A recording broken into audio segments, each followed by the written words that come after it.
नमस्ते बच्चों, मिशन ज्ञान से मैं कीर्ति शर्मा स्वागत करती हूं आप सबका राजस्थान सरकार और वेदांता के CSR इनिशिएटिव ई कक्षा में। बच्चों, आज हम हमारा नेक्स्ट चैप्टर स्टार्ट करने वाले हैं जिसका नाम है अपने आनुवंशिकी जेनेटिक्स। देखो बच्चों, अगर आपको मालूम है, आपने देखा हो, क्या हमारी नाक हमारे बिल्कुल मित्र की तरह, हमारे फ्रेंड की तरह है? क्या हमारी आंखें क्या हमारे मित्र की जैसी है? नहीं ना, हम सब में अंतर है। तो ये अंतर क्यों है? हमारे अंदर जो लक्षण आ रहे हैं वो हमारी पैतृक पीढ़ी से आ रहे हैं, हमारे पेरेंट्स से आ रहे हैं। हमारे अंदर लक्षण, हमारी आंखें अपने पापा की तरह, माँ की तरह या परिवार में किसी की तरह होती है ना। तो ये सब क्या है? इस सब का अध्ययन विज्ञान की जिस शाखा में किया जाता है उसे ही हम कहते हैं बच्चों जेनेटिक्स। मतलब हमें जेनेटिक रूप में हमारे परिवार वालों से क्या क्या चीज़ें मिली है, उन सब चीज़ों का अध्ययन विज्ञान की जिस शाखा में किया जा रहा है उसे ही बच्चों हम कह रहे हैं आनुवंशिकी। मतलब परिभाषा क्या हो गई कि विज्ञान की वह शाखा जिसके अंतर्गत सजीवों के लक्षणों की वंशानुगति, आनुवंशिकता और विभिन्नताओं का अध्ययन किया जाता है, आनुवंशिकी कहलाती है। आनुवंशिकता का मतलब क्या है? आनुवंशिकता का मतलब ही यही है कि एक पीढ़ी से दूसरे पीढ़ी में आने वाले लक्षणों के बारे में, ठीक है, इसे हम क्या कह रहे हैं? आनुवंशिकी। क्लियर? अब जो जेनेटिक्स जो शब्द है, जेनेटिक शब्द का सबसे पहले प्रयोग किसने किया बच्चों? बैटसन ने किया सन 1905 के अंदर।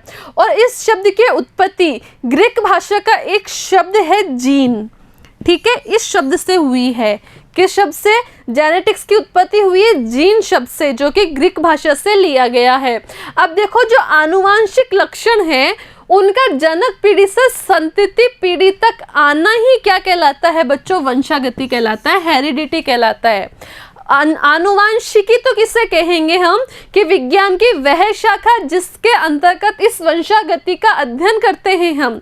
और वंशागति किसे कहते हैं? कि जो हमारी पैतृक या जनक पीढ़ी है उससे लक्षणों का संतति पीढ़ी तक संचरण या संतति पीढ़ी में आना ही क्या कहलाएगा बच्चों? हेरिडिटी, वंशागति कहलाता है। अब हेरिडिटी शब्द का प्रतिपादन किसने किया? स्पेंसर ने किया सन 1863 में। आगे हम बात करते हैं बच्चों मेंडलवाद, मेंडलिज्म। ये मेंडलिज्म क्या है? तो बच्चों आपको मालूम हो तो मेंडल को हम फादर ऑफ जेनेटिक्स, आनुवंशिकी के पिता कहते हैं। कि मैम इनको आनुवंशिकी के पिता क्यों कहते हैं, ऐसा इन्होंने क्या किया है? तो वो सब चीज़ें हम पढ़ेंगे इस चैप्टर में आगे कि मेंडल ने ऐसा क्या किया है कि हमने इनको आनुवंशिकी के पिता कहे हैं। तो देखो बच्चों, मेंडल का पूरा नाम है ग्रेगर जॉन मेंडल, ठीक है, और इन्हें कहते हैं हम फादर ऑफ जेनेटिक्स, आनुवंशिकी के जनक। इनका जन्म कब हुआ? इनका जन्म हुआ 22 जुलाई 1822 को। ऑस्ट्रिया का एक प्रांत था, उसका छोटा सा गांव है सिलिसियन गांव, उसके अंदर मेंडल का जन्म हुआ। फिर ये क्या किए? फिर इन्होंने दर्शन शास्त्र के अंदर पढ़ाई की।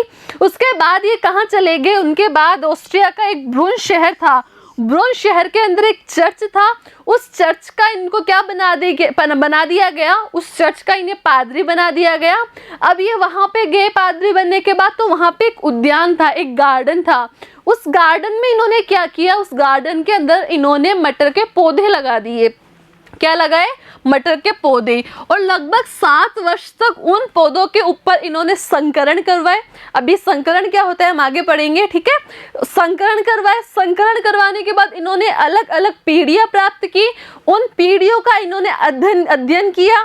अध्ययन करने से इन्होंने कुछ निष्कर्ष निकाले, विश्लेषण किया, ठीक है। और जो निष्कर्ष निकले उनको इन्होंने ब्रून सोसाइटी ऑफ नेचुरल हिस्ट्री के सामने एक शोध पत्र के रूप में प्रस्तुत किया, ठीक है। अब मेंडल के द्वारा जो उद्यान मटर है, उद्यान मटर, इसका वैज्ञानिक नाम है बच्चों पाइसम सैटाइवम। क्या नाम है? पाइसम सैटाइवम। यह क्वेश्चन आपके एग्जाम में बहुत बार पूछा जा चुका है और आगे भी संभावना है पूछने की, ये हमें याद होना चाहिए। मटर, उद्यान मटर का वैज्ञानिक नाम क्या है बच्चों? पाइसम सैटाइवम। तो मेंडल ने किस पे प्रयोग किए बच्चों? पाइसम सैटाइवम पे। और इन्होंने कुछ नियम बनाए, उन्हें ही हम क्या कहते हैं? आनुवंशिकता के नियम कहते हैं। क्या कहते हैं? लॉ ऑफ इनहेरिटेंस, ठीक है। और इन नियमों को ही हमने क्या बोला है? मेंडलवाद बोला। मेंडलवाद क्या है? मेंडल ने आनुवांशिकी के बारे में जो नियम दिए हैं उन नियमों को ही हमने क्या कहा है बच्चों? मेंडलवाद कहा है। अब 1884 में 6 जनवरी को क्या हो गई? इनकी मृत्यु हो गई। ठीक है, अब जो मेंडल था वो सफल हुए। ठीक है, तो उनकी सफलता के क्या कारण थे कि हमने उन्हें आनुवांशिकता के पिता ही कह दिया? इतनी बड़ी संज्ञा दी है तो कोई कारण होगा। तो उनकी सफलता के क्या कारण थे? देखो, सबसे फर्स्ट कि जो मेंडल है उन्होंने एक समय में एक ही लक्षण की वंशागति का अध्ययन किया। एक साथ सब पे नहीं, उन्होंने एक समय में एक ही लक्षण लिया। जैसे हमने पौधे की लंबाई ले ली, पौधे के पुष्प का रंग ले लिया। ठीक है, कोई भी एक लक्षण लिया और उसी के ऊपर अध्ययन किया। ठीक है, दूसरी बात कि मेंडल ने जितने भी संकरण किए उनका एक सांख्यिकी विश्लेषण किया। सबसे जो खास बात थी वो यही थी, सांख्यिकी विश्लेषण। नेक्स्ट है कि मेंडल ने अपने जितने भी प्रयोग किए उसके लिए पादप का जो चुनाव किया वो एकदम उपयुक्त पादप चुना। अगर वो कोई और पादप चुनते तो हो सकता है वो इतने अच्छे से प्रयोग नहीं कर पाते, तो उन्होंने जो पादप चुना उसका चुनाव एकदम सही था। ठीक है, अब मेंडल ने जो मटर का चुनाव किया कि मैं इसके ऊपर संकरण करूंगा, उन्होंने उद्यान के अंदर मटर लगाए। तो उन्होंने मटर ही क्यों लगाए? वो कुछ और पीपल भी लगा सकते थे, नीम भी लगा सकते थे। ठीक है, उन्होंने मटर लगाया, मटर का पौधा लगाया, पाइसम सेटाइवम लगाया, तो कोई कारण होगा। तो क्या क्या कारण है? सबसे पहला कारण ये है कि जो मटर का पौधा होता है बच्चों वो 1 वर्षीय शाक है। शाक है ये, और वो भी कितना? 1 वर्षीय है। मतलब 1 वर्ष के अंदर इसकी पूरी प्रोसेसिंग, पूरी प्रक्रिया कंप्लीट हो जाती है, पादप बन जाता है, हमें मटर की फलियां प्राप्त हो जाती है। ठीक है, तो एक तो हमें इसमें कम समय लगा और कम समय में हमने अनेक पीढ़ियों का अध्ययन कर लिया। 1 वर्षीय शाक है तो 7 साल तक अध्ययन किया उन्होंने इस पे, तो 7 पीढ़ियों के अध्ययन कर लिया। अगर ये मानव के ऊपर अध्ययन करते या किसी और जीव पे अध्ययन करते तो उन्हें बहुत टाइम लगता ना। तो इन्होंने मटर का चुनाव क्यों किया? क्योंकि ये क्या है? 1 वर्षीय शाक है, इसलिए ये कम समय में अधिक पीढ़ियों पर अध्ययन कर सके। नेक्स्ट बात है कि जो मटर का पुष्प है वो द्विलिंगी पुष्प होता है। अब द्विलिंगी पुष्प का मतलब इसके अंदर पुंकेसर और जायांग, नर जननांग और मादा जननांग दोनों एक ही पुष्प में स्थित थे। ठीक है, तो क्या हुआ? उससे क्या फायदा हो रहा है? उससे ये फायदा हो रहा है कि आसानी से हम स्वपरागण करा सकते हैं, और स्वपरागण कराने से क्या होगा? हमें शुद्ध वंशक्रम मिल सकता है। ठीक है, और हम क्या कर सकते हैं? हम विपुंसन क्रिया के द्वारा आसानी से परपरागण भी करवा सकते हैं। ठीक है, स्वपरागण हम करवा सकते हैं क्योंकि इसमें द्विलिंगी पुष्प होता है, इसलिए आसानी से हम शुद्ध वंशक्रम प्राप्त कर सकते हैं।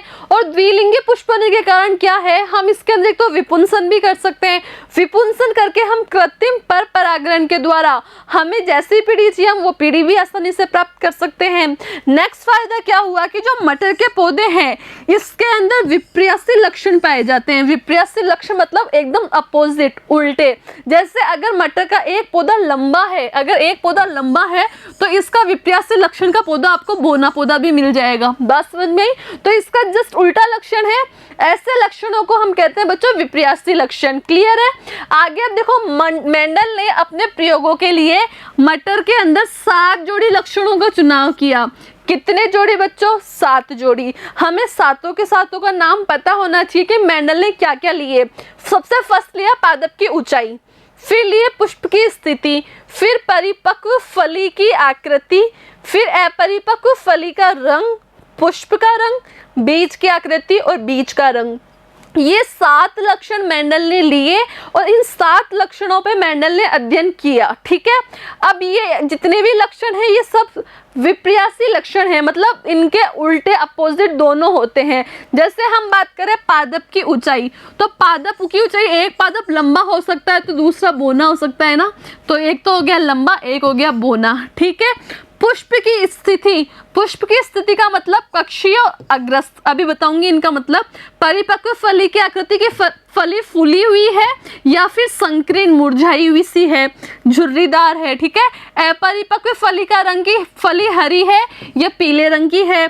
पुष्प का रंग के पुष्प बैंगनी रंग का है कि सफेद रंग का है। बीज की आकृति की बीज एकदम गोल है, या जैसे आपने देखा होगा ना, एक तो मटर आता है जिसपे चिकना चिकना आता है मटर, एक मटर आता है जिसपे झुर्रियाँ पड़ी होती है। ठीक है, कि जो बीज है वो गोलाकार है कि झुर्रीदार है। और जो बीज का रंग है वो पीला मटर है कि हरा मटर है। ठीक है, तो देखो बताते हैं ये क्या क्या है। सबसे पहले हम बात कर रहे हैं बच्चों किसकी, बीज के आकृति की। तो देखो आपको एक तो बीज की आकृति दिख रही है गोल, और एक आपको दिख रही है इस तरह से झुर्रीदार। ठीक है, दूसरा बीज का रंग, कि बीज देखो जो बीज है वो पीले रंग का है या फिर हरे रंग का है। ठीक है, पुष्प का रंग, पुष्प देखो एक तो सफेद है और एक कैसा है बच्चों, बैंगनी है। ठीक है, अब परिपक्व फली की आकृति देखो, ये फली तो एकदम फूली हुई और चिकनी है, और ये फली देखो झुर्रीदार है ना, तो ये फूली हुई है कि संकीर्ण है। ठीक है, परिपक्व फली का रंग कि पीला मटर है या फिर हरा मटर है। ठीक है, पुष्प की स्थिति कक्षीय है कि अग्रस्त है। देखो अग्रस्त का मतलब जैसे ये एक पुष्प है, इसका जो ऊपरी सिरा है यहाँ पे जाके पुष्प लगे।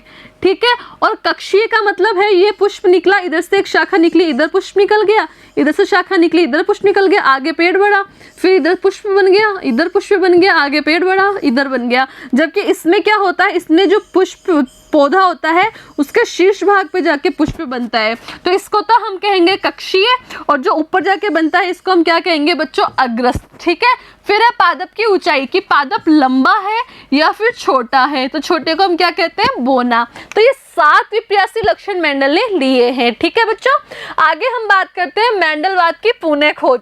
अब बच्चों मेंडलवाद की पुनः खोज क्यों, सही है ना, कि मेंडल ने जब नियम बता ही दिए तो पुनः खोज क्यों। तो बच्चों जब मेंडल ने नियम दिए थे तब इनके नियमों की सब लोग अवहेलना करते थे, ऐसे बोलते थे ये कोई नियम है क्या, इसकी पालना कोई भी नहीं करते थे। लगभग 37 साल तक इन मेंडल के नियमों को कोई भी नहीं माना।